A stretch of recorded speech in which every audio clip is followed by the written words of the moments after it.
welcome back to the Tea and a Buddy podcast. I'm Dominic. And I'm Erica. And today we're going to be talking about a documentary we recently watched. Man on the Run, Yes. Paul McCartney in the 1970s. Yes. With Wings. His greatest band ever. The greatest of all time. Only the band the Beatles could have been. I thought it was going to be kind of like on that Tom Doyle book. It was going to be mostly kind of like taken from that. Oh, you thought it was going to be because it's the same Man on the Run, Paul McCartney in the 1970s. Yeah, but this is Man on the Run. This is just Man on the Run. Yeah. I don't think I haven't read that yet. It's a good one. It's a good read. I mean, it goes far into depth and stuff more than the documentary did, I think. Yeah. But it was, basically the story. All the stories that we've heard before. And that's it. That's it. End of podcast. End of podcast. There you go, Man on the Run. So, go watch it. It's on Amazon Prime. As many of you know, we are big Beatles fans, so... Oh, yes. Of course we had to watch yes, it. love the Beatles, yeah. Beatles, see. But it's funny because my mom said that she also watched it this weekend, and she said they were surprised that it ended at the end of Wings. And I was like, well, I mean, it's called Man on the Run, which is a play on Band on the Run. Yeah. So, I mean, we pretty much figured it was just like the story of Wings, basically, from beginning to end. It was the story of Wings from beginning to end, and his relationship with John bookended it. Yes. Yeah. Yeah. As the end of, it was kind of like, started out in like 1969, with the breakup of the Beatles, him and John not getting on so well, Klein, all that kind of stuff, if you're familiar with it. And so once he announced, that's it, the Beatles are over, Yeah. And, we're not going to be making any more music together. Yeah. He was the one to officially say it. And, John was like, why did you do that? I wanted to announce. Well, why didn't you then? Yeah, yeah. But I think... Yeah, and it is a little bit like, why didn't he? And you have to wonder that. Like, I think why didn't he is because he thought, we'll just take a break from each other for maybe a couple of years and come back in, like, the 70s and... Yes. Rock and roll, mate. I don't think he would have admitted because Klein didn't want them to split up, Yeah.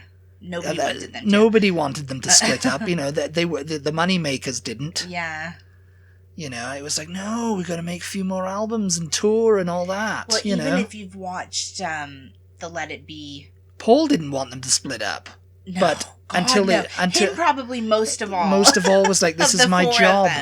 Yeah. I don't want to be made redundant here. Yeah. If you watch the Let It Be documentary on Disney+, the Get Back documentary. Get Back, yeah.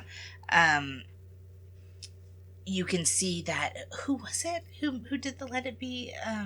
Michael Lindsay Hogg. Michael Lindsay Hogg, that's it. Yeah, who directed the... who directed it, the original Let It Be one, documentary. Yeah. He features heavily in the Get Back documentary. Well, yeah. I mean, because he's the one who was making the Let It Be documentary. Or trying to make sense of it, anyway. And he, because they were basically breaking up then. Yes. And he was like, okay, so what then? Is this a documentary about the breakup of you guys? Or is it going to be are you breaking up? Are you not breaking up? Because sometimes they would get along, other times they wouldn't. And yes, so exactly what you just said. That's why John didn't announce it, because it's like, well, I've left the band in quotation marks. George left the band. Yes. And Ringo then he came left. Back. It's just like, I've left the band. We're finished, but are we? But are we? Well, I think, and I think George said the similar thing, at various points in life. He's like, I think, we just gotten tired of each other. And it would have been better for us to just take a couple of years off, maybe, and then come back to it, and see where we were then, if we fancy getting together. Yeah. But... they were literally on top of each other. They were on top of each other, yeah. Literally. If you watch the anthology, their very, very first UK tour. They were tight, yeah. They were traveling around the country in a van. Yeah. And they say on Britain. there, whether they meant it literally or not, they say on there that they were, because it was cold in the van. It was cold in the van. Well, they were sleeping literally on top of each other like a story sandwich. Was to keep each other warm. In 1963, Britain had this massive blizzard, all of, snow for like a good month or so, and it was thick and, whatever. Yeah. And so they were touring in this little van, and Mal, their roadie, so I guess the, something hit the windshield and broke it. Oh, you know? yeah. And so he just punched out the windshield completely. Yeah. And just drove, where you couldn't see. Could you? Yeah. And, the cold blast of air is coming in, so they're in their coats just like, swigging a bottle of whiskey, and, one time it was, time to go on top, and the other one's on the bottom's a bit warmer, because it was absolutely freezing in this van. Yeah. And it's like, oh yeah, we were tight. Yeah. We were tight, and, that's how they got, and they'd done it in Hamburg. And they roomed together for years. Years and years. Yeah. So, yeah, I mean, it's just like in the way that you get tired of your siblings by the time it's time to move out of the house. Well, they were tired by your sibling. Just after Brian died, like it was kind of starting to become like, and they did Magical Mystery Tour and all this kind of stuff, and then they did the White Album because they had a productive kind of like, they kind of got into it when they went to India. Yeah. And they kind of had a good time out there. It was like one long holiday for everyone except George, as proved in the Get Back documentary when they were talking about it. Yeah. With each other, and George was like, well, that's not what it meant to me. Yeah. It wasn't just a big holiday where we were all like, oh yeah, great holiday, and do you remember that funny guy down in the village, and and you went up in the helicopter, and I was watching this, and it was all funny, and she's like, yeah, well, it wasn't really that funny. George is all like, yeah, you guys obviously didn't understand it. Was supposed to be deep. It was supposed to be deep and meaningful, and you're supposed to come away with like a better understanding of yourself, but you just were like, oh yeah, this was a big holiday. Yeah. And you wrote a good few songs out of it that became a double album. Yeah. Yeah. And it's like, and during the making of the White Album, they were kind of a fractured unit. One was, I've got my thing going on in this studio, your thing going on in that studio. They weren't getting on with each other. Yeah.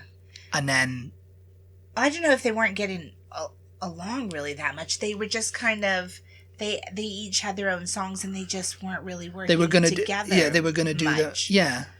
Um, Paul would try and cajole them a couple of times into doing what he wanted them to do. And well, not even, because there were like, some songs where there were a lot of acoustic songs with him, and he just went in and did them himself. Yeah. And they were coming, I wanted to, John particularly. There's a lot of acoustic stuff from Paul on the White Album, which is just him and an acoustic guitar and maybe another musician playing a horn or something, Well, why don't we do it in a road? Well, he just had Ringo on that. It was just him and Ringo. And John's like, I really wanted to be on that song. He's like, he didn't tell me about it, because John was all off with Yoko, and it was like, he was doing his Yoko thing. And Paul was just a workaholic, so it was like he was just there, and if they didn't show up, then he's saying, Paul was turning up, Ringo was like, I'm never late. Yes, Lennon's late again, is he? Yeah. Yeah, bloody pro Ringo, and he shows up on the time, and then he John wasn't writing anything, and Paul was having a freak out because he was like, I've got songs, but they're not interested in them, and I don't really want to ask George for his songs, because George had a couple of numbers that already kind of fleshed out. But again, it was kind of like they were starting to go, no, I want to release that. That's my song. Yes.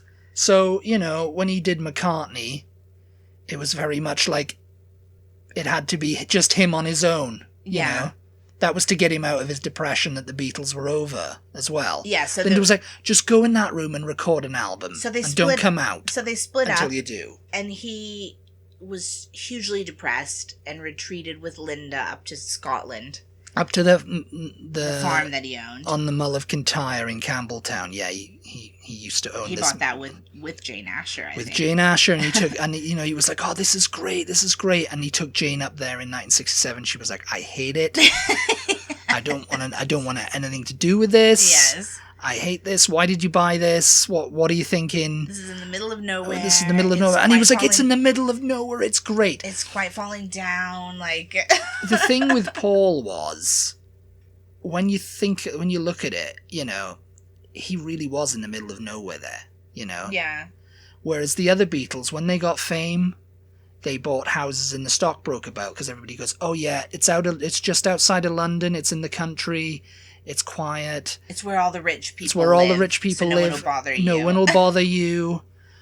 Paul was all like, "No, I'm going to stay in the city." And my in-laws, well, they weren't his in-laws, but they were his Jane Asher's parents' attic. Yeah.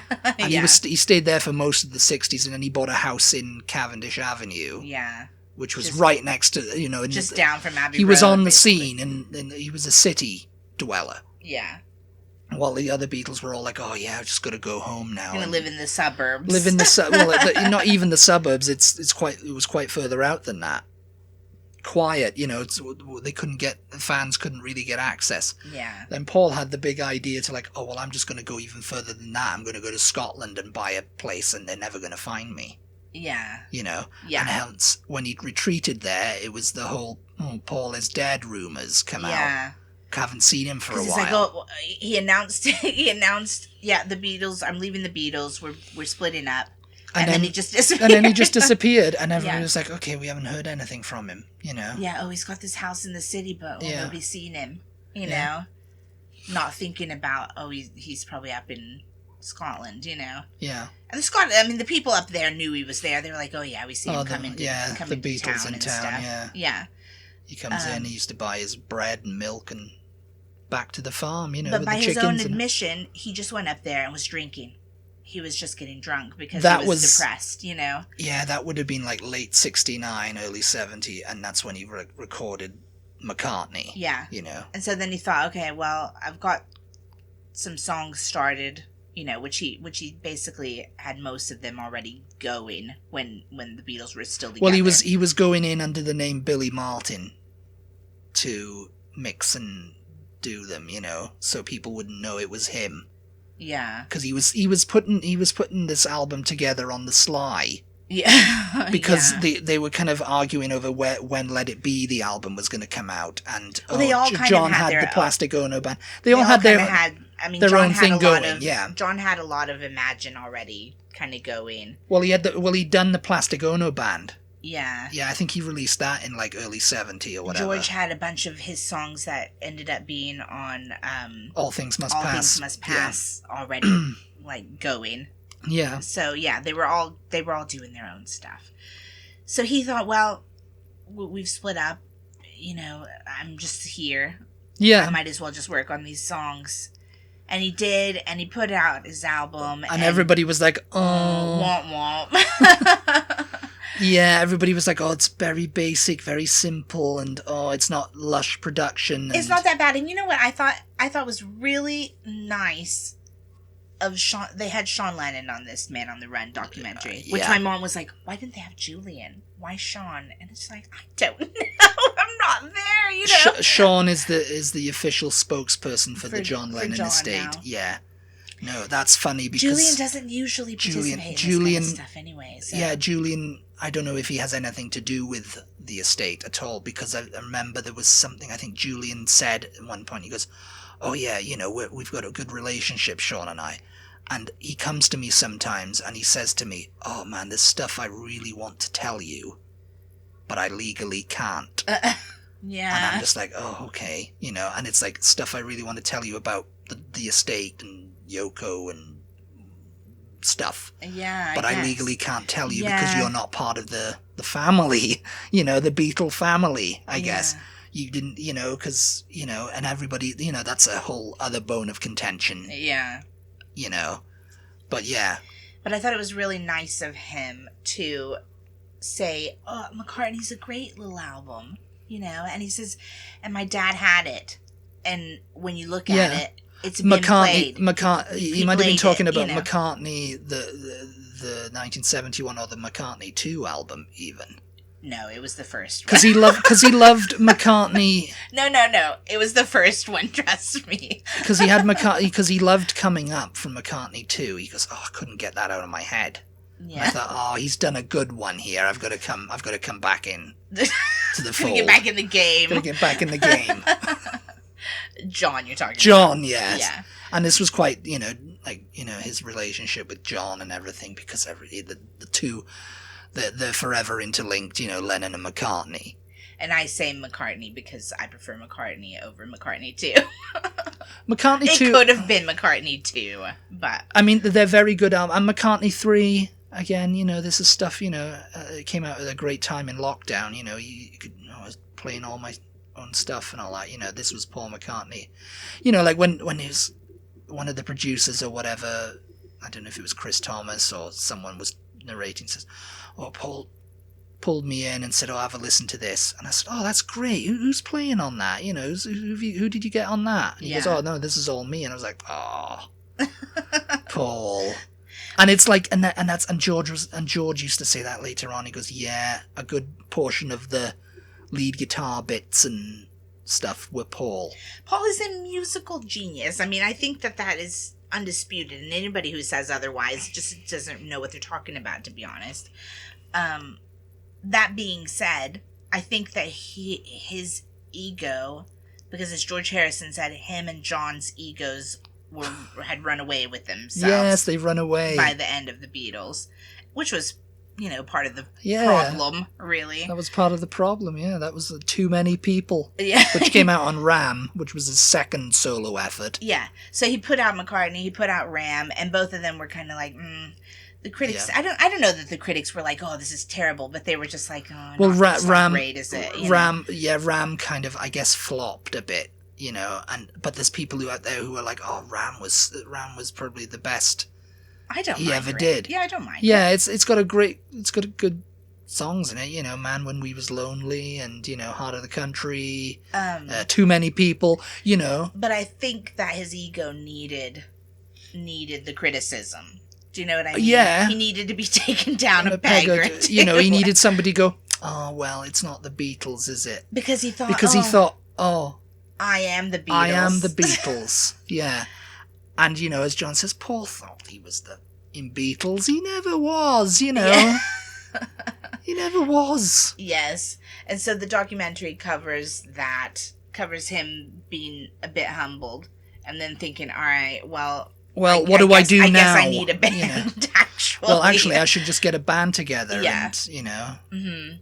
And in the meantime, he and John are still, the Beatles are still going through their legal troubles.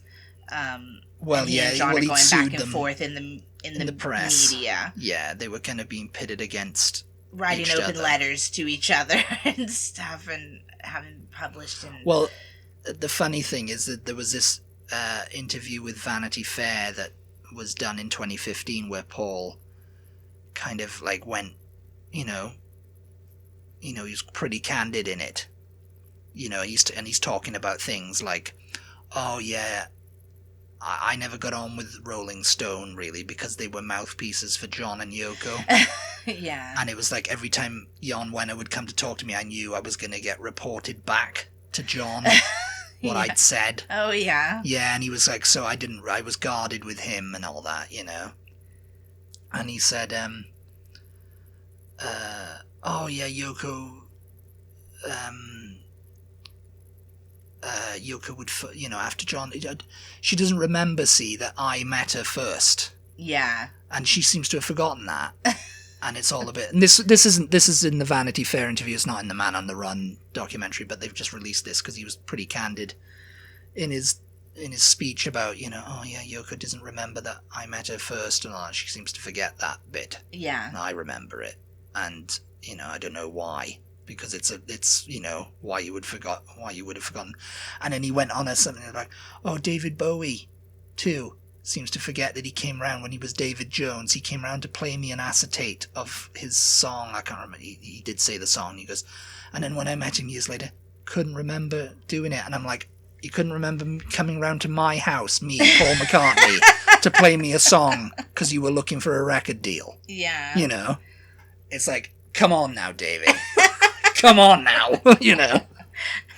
It's like someone's like, oh, did I come round to your house? Oh, I don't remember, Paul. Yes, yeah.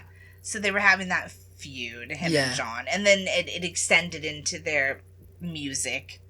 Oh, yeah. I mean, How Do You Sleep was scathing. Well, as you said, Paul wrote Too Many People. Too Many People, which was him sort of doing it, but not going for it. In the you know, because it's like John I didn't, for years, I mean, How Do You Sleep? It was like, that's obviously about Paul, you know, there's all the references in it. Yeah.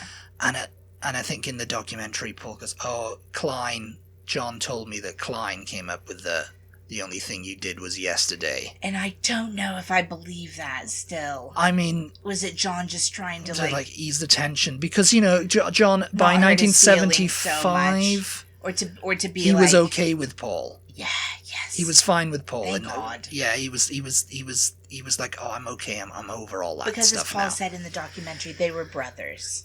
And when they broke... So it would have been sad for them to end things... It's like Paul McCartney, your very own soul brother. The way they started it in the 70s, because they did love each other at the end. It was just a little bit, it was just business. It was just business. It was business, it was egos, though. It was egos. It was like, oh, Paul. And, you know, it's like, oh, have you heard the new McCartney album? And he goes, yeah, it was rubbish. It was a lot of rubbish, wasn't it? Yeah, I think he can do better than that. Yes. And it's like, he can do better than that. And I think maybe was it Ram or... It was Band on the Run. It was Band on the Run. He goes, I've heard it. Yeah, and it's like he's getting there. He's getting there. So when Paul finally got Wings together, and they had a hit, then they put out Band on the Run, and it was pretty much like, oh yes, he's back. Paul McCartney's back. Yeah, and he goes, I don't care if they don't like it. I like it, and I believe that. He was like, I don't care if they don't like it because I like it. Yeah. And the best thing I think happened was him getting mugged of the Masters. Because I don't know what... Because he goes... That was the best thing. It's funny, he says, oh yeah, the original version of Band on the Run is out there somewhere. Yeah. Or it's been destroyed or whatever. Yeah, probably it's been destroyed, surely. And then there's conspiracy theorists who think, oh no, he had a freak out and dumped them all in the river. You know, and he just made up the mugging story. I've heard that conspiracy theory going around. It's like, oh no, but it sounds cool. Like, I was mugged and the album was stolen by these guys in Lagos, Nigeria. And then I had to go back and do it all from memory, and it was better than the first time. That would be a bit of a psychopath for him to just make up. Paul McCartney is psychopath. Is a psychopath. And he's a good psychopath. But yeah, no. So they did. He got Wings together, and they had some success. And John was then in the media going, "Oh yeah, this is the Paul I know." And that's the thing, is they had their egos, but at the end of the day, they both recognized and appreciated each other's talent, or they wouldn't have been in a band together in the first place. You know what I mean? Oh God, yeah, they John loved each other. Paul I loved his hung the moon. To be honest, yeah, you know, he says like, "Oh yeah, I thought he was beautiful. He was like Elvis. Yeah, he was like our very own Elvis. And then he could play. He had the hair and he had the face. He could sing. Yeah, you know, it was just he could play, write, and John sing. John was just like, oh wow, yeah, and he was quite hard. This is the guy I need. You know, it's like he was hard-centered and soft exterior. John. Yeah. No. Paul. Yeah. Paul was hard-centered and soft exterior, and John was vice versa, you know. Yeah. Was hard exterior, soft center. Yeah. And so that's how they complemented each other. And somebody said that, so yeah, you know, the images is like flipped. You know, like everybody thinks Paul's the cute one and John's the nasty one, and you know. Yeah. But it's different. It can be the opposite. It can be very opposite. You know, you go to Paul and he's a little bit hard-faced, and he's like, nope. And, you know, he's very mean. Yeah. And when you go to John and he's all, oh, yeah, you know, it's like, oh, come and have a cup of tea, talking to you. He's talking to strangers who showed up on his door. You know what I mean? Like in the Imagine. Yeah. That wasn't just for camera. For Paul the cameras. Did that too. Like, Paul brought that fella who thought he was Jesus to the. God, yes. Yeah, I mean, what were they thinking? I mean, again, but Paul was kind of like, oh, I'm not going to let anyone who's coming to take advantage of us. You know? Whereas kind of like John did a bit. Yeah. I mean, he let Alan Klein. I mean, Alan Klein was already in the business, but, like Alexis Mardis, just they like were both chances. Inspired by interesting people, though. Yeah, they would like, oh, he's a character. Yes. And John loved characters. Yeah. And he was like, oh, yeah, And, I mean, Paul, too, obviously. Paul did, but, Paul would take inspiration from it and just, it's like, write about it. Yeah, yes. But yeah, the Wing story is one that's quite... they started very kind of like he wanted to go back to the beginning. So he did this. He got Henry McCulloch and Denny Sywell together on drums, put Linda in the band, and he recruited Denny Lane as another guitarist. Which I have to think Linda was only in the band because of the Plastic Ono band. Maybe. He thought, oh, John's got Yoko with him. I have to have Linda with me. It was because I don't want her just wandering off when I'm on stage. I always thought it was funny, those old clips of fans at the time who were like, oh, well, she's just got him, like, she's got a spell on him, and he just does everything. It's like, have you... Do you know who you're talking about? Like, no, they didn't. No, they just... They said the same thing about Yoko with John. It's just like, come on. Yeah. John Lennon wasn't going to do anything John Lennon didn't want to do. And the same thing with Paul. It's just like... Linda was in Wings because he wanted her in Wings. She couldn't play. And he was like, okay, I'll teach you a couple of chords. Yeah. And it was like, you're going to play. She couldn't sing. She couldn't sing. And she's up there and she's having to take all this. She's having to take the crap. Yes. And she took the crap. Yeah. Because everyone decided, the ones who hated her for marrying Paul were having a go at her. The music press were having a go at her. Plays with one finger, can't sing. Yeah. She's doing a weird accent, thinking she's, Yeah. Sit yourself down, Ginny love, Yeah. But it's just like, no, she sounded like him because that's the only person she talked to. Yeah. And it was just them up in Scotland. It was just them up in Scotland. So Linda was the greatest Paul McCartney impersonator that ever existed. She had full unfettered access to the original article. But yes. I never realized, I think Yoko started sounding a bit like John too, actually. Well, they both said, all the time. Like, yeah. At the end of everything they said, I think Yoko and Linda would have been great as, like, writing partners, and they could have started their own Beatle tribute band. Yes. I didn't realize for the longest time, and I mean, I wasn't just finding out in this documentary. I have, in fact, known for several years now, but I didn't know, because I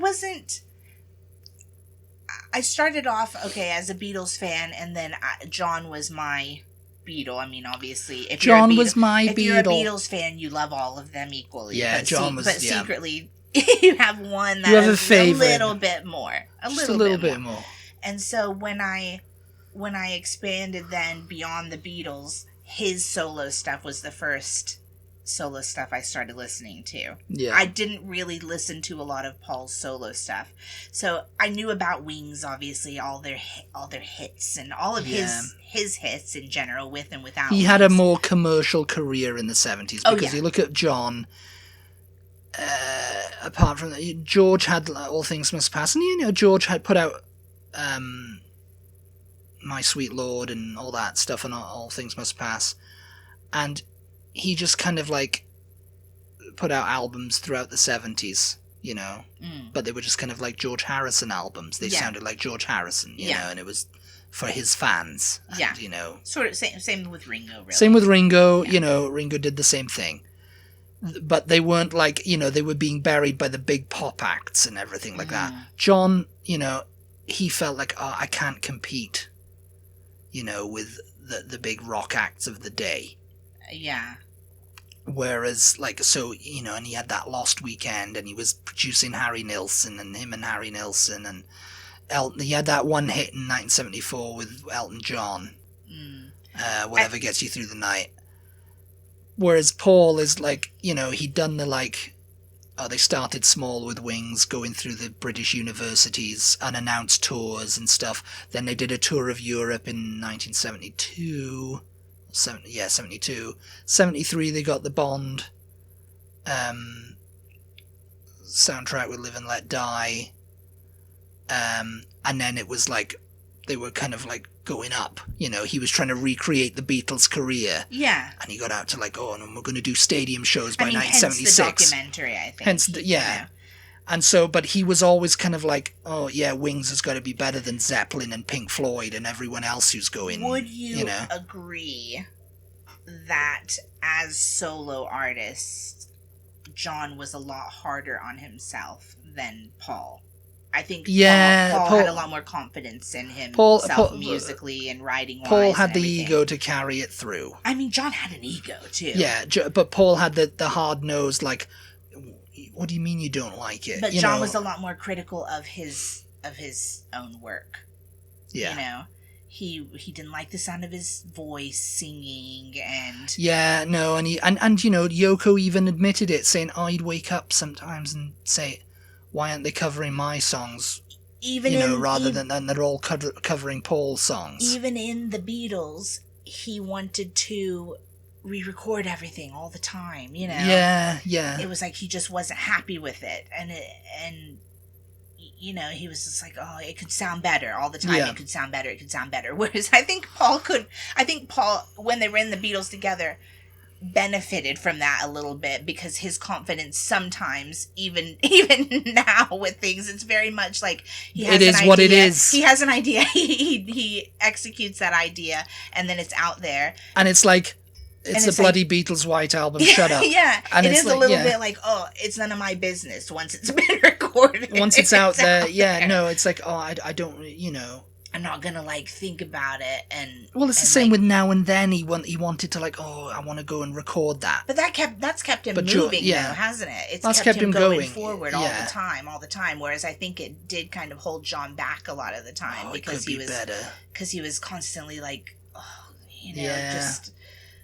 not happy with his own stuff, you know. Yeah. And it's the same with Wings, you know, he just wanted to, like, he got to, like, the rock show era, and there was that, they left that clip in of when he came to Australia, I think. And he goes, oh yeah, you're 31 now, you're a bit past it. Oh god, yeah. People are saying you're a bit past it, because, you know, Led Zeppelin and all that are out. Yeah. And they're young guys, and you know, all the kids are into them. Bay City Rollers, you know, all the new pop acts, you know, everyone's been called like, oh yeah, they're bigger than the Beatles. Mm-hmm. And it's just like, and you're here doing rock show concerts, you know, stadium concerts, people, and he got visibly like, well, tell you what, you come to the show and see if I'm past it then, eh? and that would have helped. Because John would have had a but then he probably would have cancelled the gig. You were just like, well, they're not going to come and do it. Yeah, he would have just gone, oh no, I can't do this, Yoko. Let's go. Yeah. You know, let's just walk out of here. You know. Yes. It's just like, oh let's well. Let's both get in the bag this time. Let's both get in the bag. Well, I mean, I think they both were in the bag anyway. But it's just like, let's just both get in the bag and we won't say anything and I'll just wait for them to leave. You know. What I was gonna say is, because I was more into John's solo stuff, I got into his stuff first before I got into Paul's. It took me a little while to realize that the Wings lineup was not always the same, and it was interesting in this documentary because as you were just saying about his like attitude with it, oh, you come and you see, you can come and see if we're past it. Yeah, you know, turn up to the show tonight. It was very much hard nose it. Yeah. Well, no, it was very Wings was, whereas he thought he was the Beatles. He was Wings. And he goes, oh, I wanted to kind of like hide away in the band and just be a member of the band. Yeah. And he kind of experimented that with having Denny sing a couple of songs and write a couple of songs.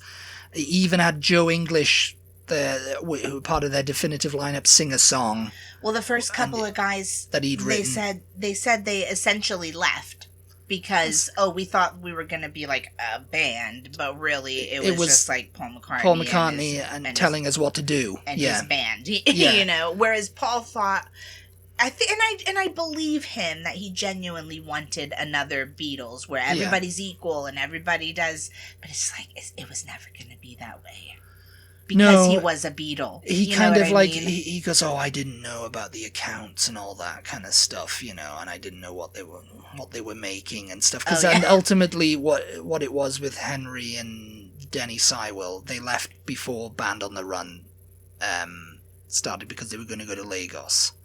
And there was like people going, "Oh, you don't want to go to Lagos. Yeah, there's dangerous. There's cholera there, and there's it's dangerous. Yeah. And Paul wanted to do this kind of thing, and they were kind of like, "Oh, we're earning. I don't know what the going rate was, a retainer for on like the musicians union. They were earning like minimum wage in that field. Yeah.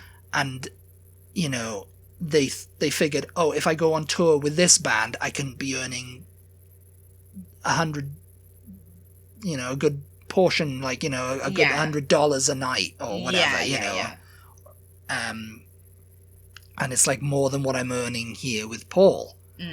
But it's like, oh, I'm with Paul, so it's one of the things. But they just I think they just had enough. They were like, oh, we're not coming to Lagos. We're not risking our lives for you, Paul. And Paul Sorry. says, I didn't know how much they were earning.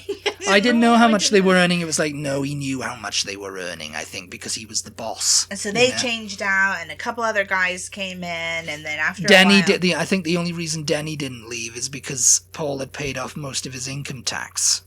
I think that was in the Man on the Run book. And, he owed Paul. Yeah. He was like, oh, I've got to stay with him. It seemed like they got along. They got along pretty well. I think hung out it wasn't like I'm slave labor for Paul McCartney because he paid off all my income tax and saved me from whatever, paid off my debts. And it's just kind of like, no, I think he was just he was happy to play with Paul because it was a good gig, Yeah. And he'd got close with Linda and the kids. As it were, was the, and when they brought other band members in, they brought in Jimmy McCulloch, who was a whiz kid guitarist. I think he'd been in Thunderclap Newman, which, Something in the Air. Remember that song? That was probably their only hit. I think they only released one album in like the late 60s. But anyway, he was a great guitarist. Then they brought in this American drummer, Joe English, and they all just kind of like that was the rock show band. That was the Wings Over America even then, band. They were only there a couple of years. They were only there a couple of years because he was keeping them on a retainer, and drugs were being taken. Yeah, they couldn't really function, and they were being cooped up in that farm in Scotland, which was where they were living for most of the 70s. And so and then by the late 70s, he had another lineup of Wings, which was the final lineup. And, he said, I wasn't feeling it with them. I wasn't really feeling it with the band anymore. I didn't know what was going on. I was kind of like getting... Yeah. So I thought, And, I mean, this is just me thinking this. We didn't sound good live, and, Oh, yeah. That's what he was saying, The albums were not as great anymore. Back to the Egg was probably the biggest flop he ever had in Wings, I think, And so that was kind of like, ugh. I felt like, and there's nothing to indicate this other than just me just thinking this. I felt like, or I wondered rather, if he was constantly like just keeping in the back of his mind, because he was going and visiting John. He and John made up. They were showing up anytime he was in New York. He would stop in and say hi to John. They met up in L.A. when John was on his lost weekend and had a little jam session. I think that was maybe how they sort of made up. Actually. May Pang credits herself for the great reunion, I think. I wonder if he didn't always have in the back of his mind that they might get back together still, even through the 70s. He thought, we'll get back, we'll start right now. And, and John even said that. He goes, sometimes he'd really annoy me, and, we'd spend a night together, we'd reminisce, we'd have a laugh, and then he'd turn up the next day with a guitar. And I'd be like, oh, this isn't the old days. I've got a baby. You can't be coming in here Yes. and, getting wound up at him, and Paul would go off all sad, Yes. Yeah. Because, Because I think Paul loved the Beatles, and it's just like, it's understandable. I mean, still today, you can kind of get a feeling of how much he just loved that band. And it's like, yeah, as well he should, Yeah. As well they all should. It's just like, it was very impressive. Yes. what they accomplished. What they achieved, yeah. Yeah.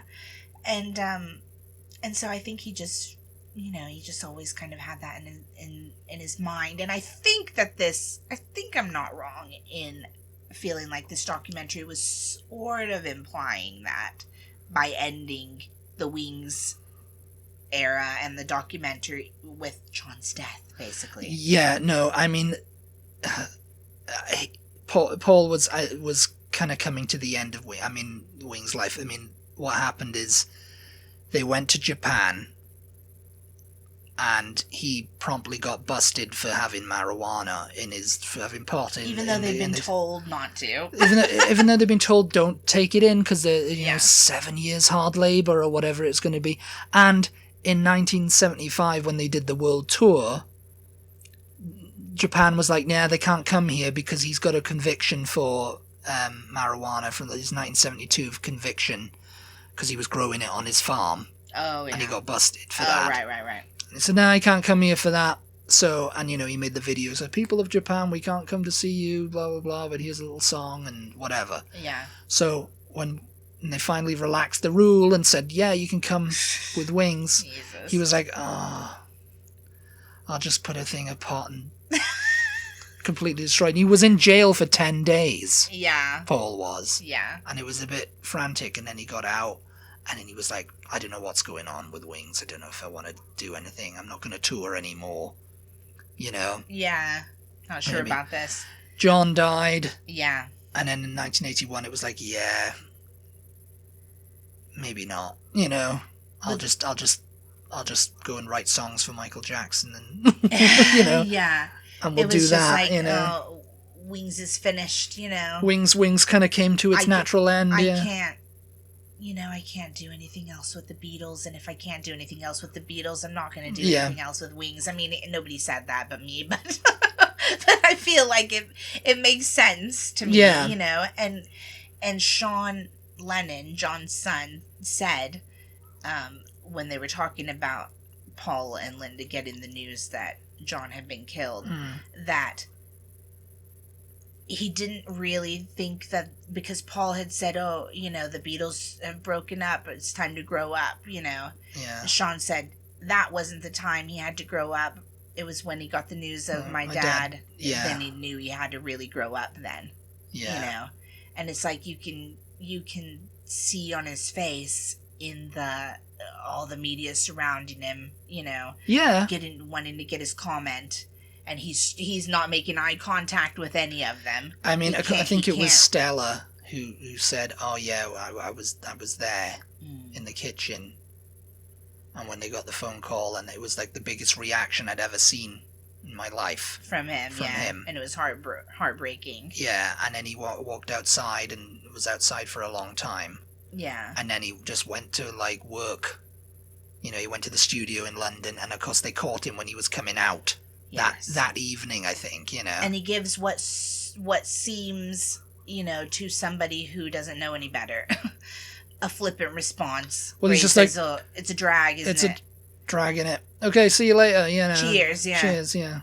And people, and that was the quote, and people like, oh, Paul McCartney. And, doesn't care, flippant. Mm-hmm. It's like, yeah, no. Yeah, no.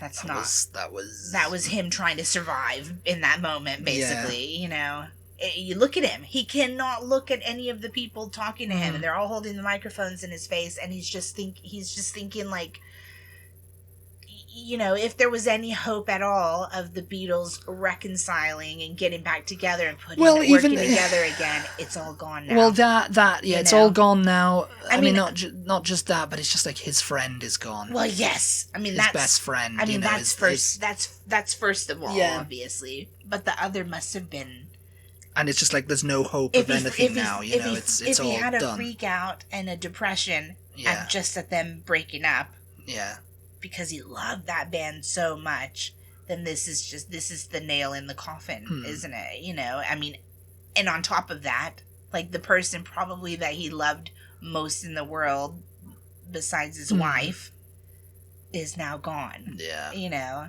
and it's just like, and I've got all these microphones in my face and just F off, quite honestly, you know? Yeah. It's just like, that must have been what he really wanted to say, but it's just like he couldn't, and so, like, let me just get in the car, you know? Like, you know, I mean, it was different to when George died, because they were expecting that to happen, you know? George had lived a life, and, and John was like, it was a shock. It was a very big shock. He knew George knew how much he loved him, and they'd spent time together all these years and everything, and he was sick, and we knew it was coming, and it's just like, but that was just the death of John Lennon was a shock. Was a shock to the world. It's just like, shock to the world. How can you expect the love of his life to have a media ready response in that moment, you know what I mean? And I say the love of his life not like as an exaggeration. I mean, John compared the breakup with Paul to a divorce, you know, and I say with Paul, it was with the Beatles, but it was with Paul because they were a writing team, you know. He compared it to a divorce, and he said when he met Yoko that he thinks that part of the problem with Yoko was that she was sort of replacing Paul. He said that in some interview at some point. I remember reading it. And it's just like, who says that? You know what I mean? Like, he wasn't married to Paul. Like, he had a wife. Yeah. You know, but there's no mention of Cynthia. No, it's Paul. It's Paul that was being replaced. Oh, and there was jealousy there because Yoko was replacing him. Yeah. You know, and it's just like, it's funny. Yeah. I mean, it's not funny. It's like, it's very like, they just loved each other, you know? And so, I always hate anything that ends with John's death. It's just like seeing Paul react to that. And actually, when he was talking about that moment, I almost wanted to rewind it back because they cut it. Did you notice his voice like start to crack when he says, I can't remember what he said, but his voice cracked, and then they cut it and they had like Stella and Sean and whoever else talking about when it happened, you know, and then they cut back to him and he's just like, I know. I know. And it's just like, I wonder if he didn't like, because he still has, even all these years later, like, in concert, there's video of him like telling the story about riding here today and stuff that. Yeah. And it's just like, you know, or he'll say, he'll read a sign in the crowd or something, and he's just like, chokes up because it's just like, he just loved him so much, you know. Yeah, there was some woman crying in the front row of his pop-up show at like that record store in LA, I think it was. Oh yeah. He was doing it there, you know, and she was crying her eyes out, and he was just like, you know, he just, you know. Yeah. It's just like, it just set him off, you know. Mm-hmm. And yes, and I mean, it probably did. I was like, oh god, that day in the studio where he went and was just, you know, completely and utterly, you know, it was all the day. I can't imagine what everybody was just like, oh my god, you know. Yeah. You just heard December 9th, you know.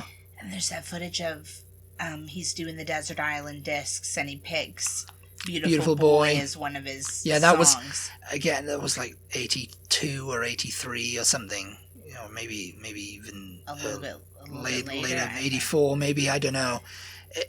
You know, but it's still pretty raw. Yeah, and he's still like choked up, and he saw the camera pointed at him, and he kind of like looks away, and you know, he's trying to not cry, get a handle basically on it, you know. Yeah, it's just like, I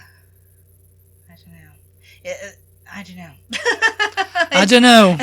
I mean, all of that though, all of that emotion and all of that love is what made the Beatles so good and like so difficult for any other band to replicate, I think. Yeah. You know. Oh yeah.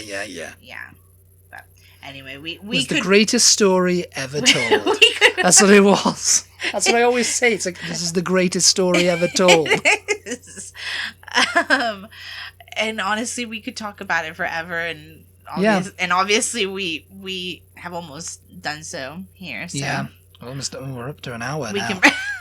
We should probably wrap it up. Yeah. But anyway, hope you enjoyed this episode. Yes. If you're not a fan of the Beatles and you've stuck around this long, we appreciate you. Yeah. More than you will ever know. Thank you for tuning in. As always, we appreciate your support. Be sure to give us a follow on social media if you don't follow us already. We are at Butty, TEABUTTY, across all socials. Shout out to our patrons for their continued support. We appreciate you guys. And we'll talk to everybody next time. Goodbye, everybody. Bye. Bye.